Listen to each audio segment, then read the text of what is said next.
Sa bahay, nagta-try ka rin magluto para kahit papaano ma-practice mo na kung ano yung Yes, panlasa? yes po, ginagawa ko 'yun kasi nandito yung mga anak ko, Mm, nasanay na po sila sa panlasang Italyan, 'yan aha. 'yan yung mga pasta, laging request ng mga bata. So, do'n lagi po akong nagluluto ng mga pasta sa bahay kasi napakadali lulutuin 'yan, mas Mm, ano pa nga, mas tipid pa nga pagka pasta, yung pasta okey na. mm. Ah, carbonara, mga ganyan favorite ng mga anak ko, mga ragu, parang style spaghetti matamis sa atin sa Pilipinas, Oo, dito medyo sour, maasim. gano'n po 'yun. Ang Napunta galing. rin po ako ng mga iba't ibang lugar dito sa Europe, nalaman ko rin yung mga panlase na katulad ng Germany, Aha, Paris. So, mm. naimbitahan din po ako sa mga ganyang lugar dahil nagko-consulting din po ako.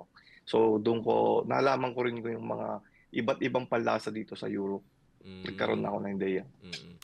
Chef, bigyan mo nga kami ng idea, yung mga para lang yung mga nanonood sa atin ano, ano ba ang difference ng, mahilig ba sila sa mga spices diyan? Mahilig ba sila sa mga pampatamis, pampaasim? Kasi tayong Pilipino 'di ba, tayo mahilig tayo sa matatamis, yung spaghetti natin Yes matamis, sa po. kanila maasim. Bigyan mo lang kami ng identity, pagka kasi Pilipino, yan mahilig tayo sa matamis, pagka mga Italian food maasim. Paano mo matutukoy kung ito ay, Mediterranean food, ito ay, Asian food, ika nga?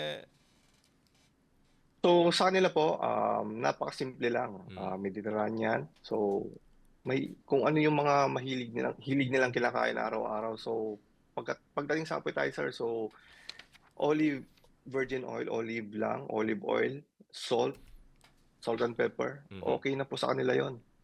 So, pagdating naman sa spices, nandiyan yung thyme, pang-aromatic, mga rosemary, oho. basil. So, ang ginagawa ko, ginagamit ko yung mga herbs na 'yan para maging fusion siya, Mhm, Japanese fusion, Asian fusion. Gagawa ko ng sauces like basil, pagsasamahin ko na siya. Lagi kong sinasama 'yon.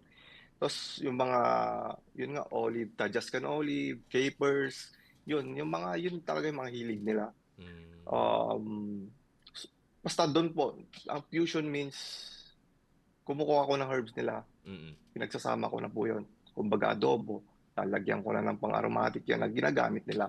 Yun, napakasimple lang po. So, katulad po na mahilig po sa olive oil.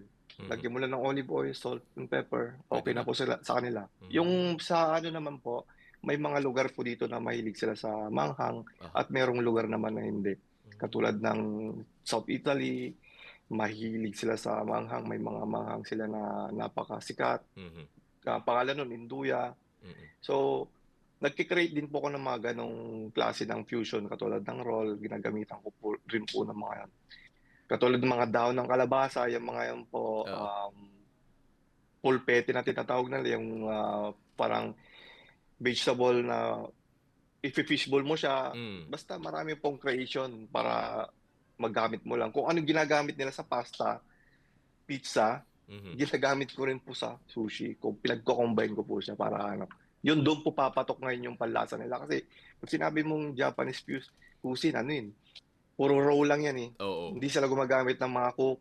'Pag sinabi mo hilaw Ah, lang lagi yan, mga yan. Pero kailangan nandito tayo sa Italy, mm, gumawa tayo ng hakbang para lumakas yung ano natin, yung panlasa. mm, So, hindi ko sinusunod po yung ano, yung traditional.